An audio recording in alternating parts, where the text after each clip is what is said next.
Nakarating ang mga bida sa Ecruteak City. Nakita nila ang isang tanyag na istruktura, ang Tin Tower, kung saan dapat ay malapit lang ang gym. Tumakbo si Ash patungo sa gym, habang naiintindihan naman ni Brock at Misty ang kanyang pananabik para sa susunod na badge. Napansin nila na luma na ang syudad at nabasa ni Brock na pinahahalagahan dito ang tradisyon. Biglang may lumitaw na apoy, at isang clown na bumubuga ng apoy na nagngangalang Infernando ang nagpakita. Alam niyang bago lang sila sa bayan at nag-alok siya sa kanila ng isang treasure detector para makahanap ng mga lumang kagamitan sa syudad. Nilagpasan lang siya ni Ash at Misty para makarating sa gym. Sinabi ni Infernando na pwede nilang gamitin ang detector na ito sa gym. Interesado si Brock na gamitin ang detector para makahanap ng mga babae, kaya naman pinagalitan siya ni Misty. Malungkot sina Jessie at Meowth dahil hindi na nila nasundan ang mga tinatawag niyang bubwit. Pero alam ni James na papunta ang mga bida sa gym dahil iyon naman ang madalas nilang ginagawa pagdating sa isang bayan. Gayunpaman, gutom na sina Jessie at Meowth, kaya ibinigay ni Jessie ang kanyang wallet kay James para bumili ng pagkain. Nakarating ang mga bida sa gym at nagulat sila dahil mukha itong luma at kakaiba. Nakatagpo ni James si Infernando na nakumbinsi siyang bilhin ang detector. Bumalik si James kina Jessie at Meowth para iulat na ibinigay niya ang pera para sa detector, kaya naman pinalo siya ng dalawa sa ulo. Kampante si James na hahayaan siya ng detector na makahanap ng kayamanan para may benta at makabili ng pagkain.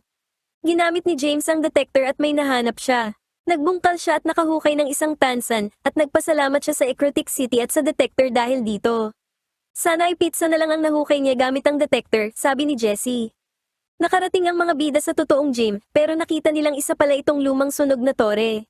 Pumasok ang mga bida sa loob at napansin ni Brock na mukhang matagal na ang mga sunog na bahagi nito. Biglang may lumitaw na mga apoy, kaya bumaba ang mga bida sa basement. Kahit doon ay may lumitaw na mga apoy, kaya inilabas ni Ash at Misty sina Totodile at Staryu para gumamit ng water gun. Hindi ito gumana, kaya lumapit si Totodile para basain ang apoy, pero wala pa ring epekto. Pumasok si Totodile sa gitna ng apoy at hindi siya nasunog, kinumpirma ni Brock na hindi mainit ang apoy kaya isa lamang itong ilusyon. Inilabas ni Ash si Noctowl na gumamit ng foresight at nabunyag na ang mga apoy ay mga ghastly pala. Gumamit ang mga ghastly ng Nightshade, kaya tinakal sila ni Noctowl dahil hinahayaan ng foresight na tamaan ang mga ghost Pokemon ng mga normal na move. Umatras ang mga ghastly, pero bumalik sila kasama ang isang hunter. Gumamit si Pikachu ng Thunder Shock, pero naglaho ang mga multo at lumutang sa paligid nila. Lumitaw ang isang Gengar at aatake na sana si Pikachu, pero may isang lalaking dumating at pinatigil ang labanan. Lumapit ang mga ghost Pokemon sa lalaking ito na nagpaliwanag sa mga bida na gusto lang protektahan ng mga Pokemon ang lugar na iyon. Pinatigil niya ang mga multo at ipinakilala ang sarili bilang si Morty, ang gym leader ng Ecruteak City. Hinamon siya ni Ash sa isang laban, pero sinabi ni Morty na hindi ito ang lugar para gawin iyon, kahit marami ang nag-aakalang ito ang gym. Sinabi ni Morty na ang lugar na ito, na dati ay simbolo ng pag-asa, ay tahanan na ngayon ng mga ghost Pokemon. Nalungkot ang mga bida dahil na-realize nilang pumasok sila ng walang pahintulot habang pinoprotektahan lang ng mga multo ang kanilang tahanan. Nakakita si Ash ng isang larawan ng Pokemon. Sinabi ni Morty na iyon ang legendary Pokemon na si Ho-Oh, at naalala ni Ash na nakita niya ito noong nagsisimula pa lang siya sa kanyang paglalakbay. Inisip ni Morty na ibang Pokemon ang nakita niya dahil ilang siglo na itong hindi nagpapakita.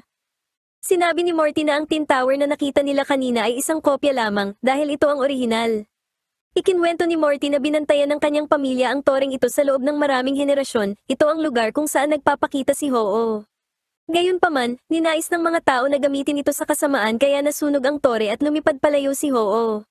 Nagpasya ang pamilya ni Morty na panatilihin ang Burn Tower bilang isang alaala at nagtayo ng bagong Tin Tower, bagaman hindi na doon nagpakita si Ho-Oh. Dahil dito, muling naisip ni Ash ang pagkakataong nakita nila ni Pikachu si Ho-Oh. Biglang nahulog si Togepi sa isang butas at sinundan ito ni Pikachu. Dinala ni Morty ang mga bida sa ibang kwarto, pero alam niyang nagbagsakan na ang mga poste dahil sa sunog. Sa halip, tinawag niya si Gengar na inutusan ng Hunter at Ghastly na hanapin sina Pikachu at Togepi. Nahanap ni Pikachu si Togepi na biglang tumakbo palayo. Dinala naman ni James sina Jessie at Meowth sa Burn Tower para mangolekta pa ng mga tansan.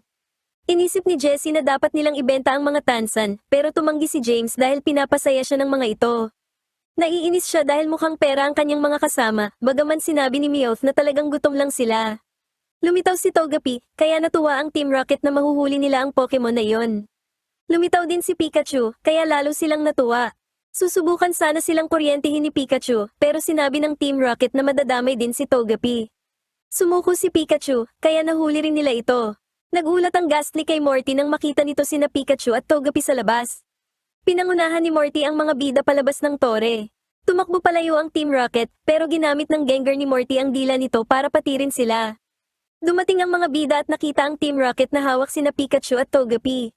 Susubukan sanang kunin sila ni Ash, pero kinalmot siya ni Meowth. Lalaban sana sina Jessie at James, pero ipinaalala ni Meowth na madalas lang silang napapatalsik kaya tumakbo na lang sila. Lalabanan sila ni Gengar, kaya inilabas ni Jessie si Arbok at si James naman ay si Weezing. Aatake sana sila, pero naglaho si Gengar sa harap nila. Lumitaw ito sa likuran nila at tinamaan sila kaya parehong napabagsak sina Arbok at Weezing. Pinatigil ni Gengar ang Team Rocket, habang nasusuklam naman si Morty dahil ang Team Rocket ay mga trainer na nagnanakaw ng Pokemon. Gumamit si Gengar ng Nightshade para pakawalan sina Pikachu at Togepi, habang sinalo naman sila ni Haunter at Ghastly para ibalik kina Ash at Misty. Inatake ni Arbok at Weezing si Gengar na muling naglaho kaya sumubsob ang dalawa sa lupa. Nagapos si Gengar ni Arbok pero muli itong naglaho at gumanti gamit ang Shadow Ball. Susubukan sanang harangin ito ni Arbok at Weezing pero tinamaan sila at tumalsik kasama ang Team Rocket.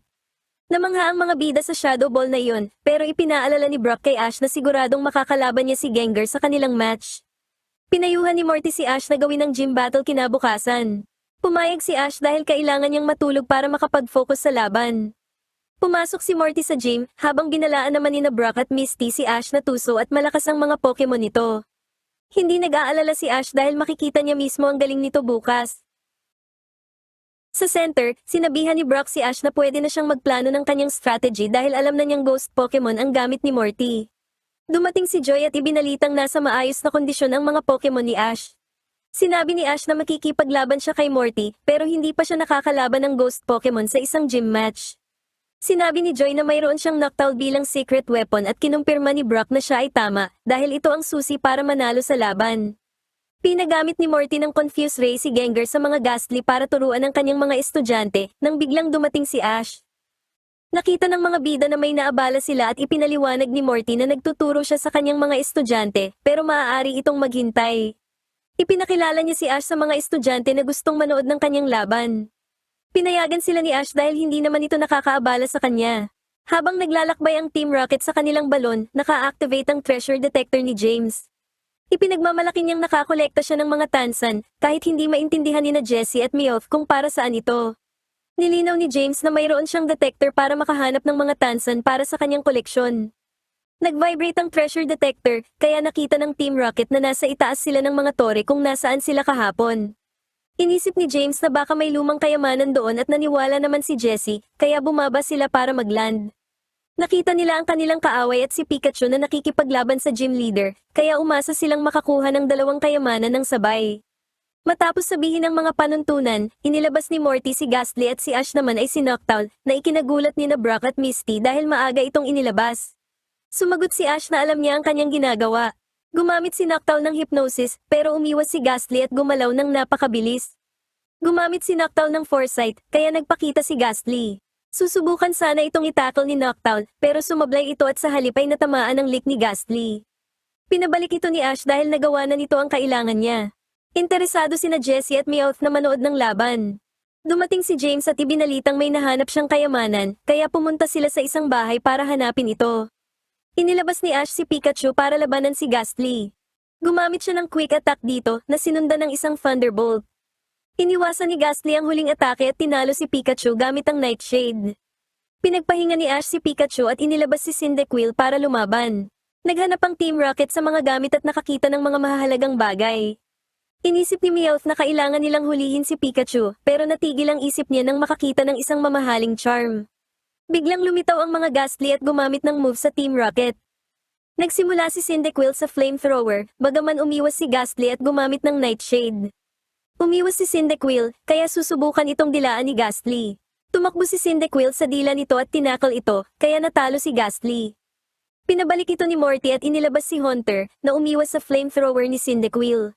Gumamit si Haunter ng Minlock na nakaapekto kay Cyndaquil. Nilinaw ni Brock na hindi pwedeng palitan ni Ash si Cyndaquil ng ibang Pokemon dahil kinikilala ito bilang patakaran. Gumamit si Cyndaquil ng Swift kaya natamaan si Haunter. Susubukan sanang i-hypnotize ni Hunter si Cyndaquil na pinatigil naman ang move gamit ang smoke screen. Hinila ni Hunter si Cyndaquil palabas at dinilaan ito. Susubukan sanang ibalik ni Ash si Cyndaquil, pero ipinaalala sa kanya na hindi ito pwedeng i-recall dahil sa Minlock hanggang sa napabagsak si Cyndaquil at natalo. Ibinalik ni Ash si Cyndaquil at muling inilabas si Noctowl. Ipinaalala ni Morty kay Ash na kapag natalo si Noctowl, matatalo na si Ash. Samantala, nag-e-enjoy ang Team Rocket sa mga pagkaing inaalok sa kanila. Nakakita sila ng mesa at pinuntahan ito, pero lumayo ang mesa kaya hinabol nila ito.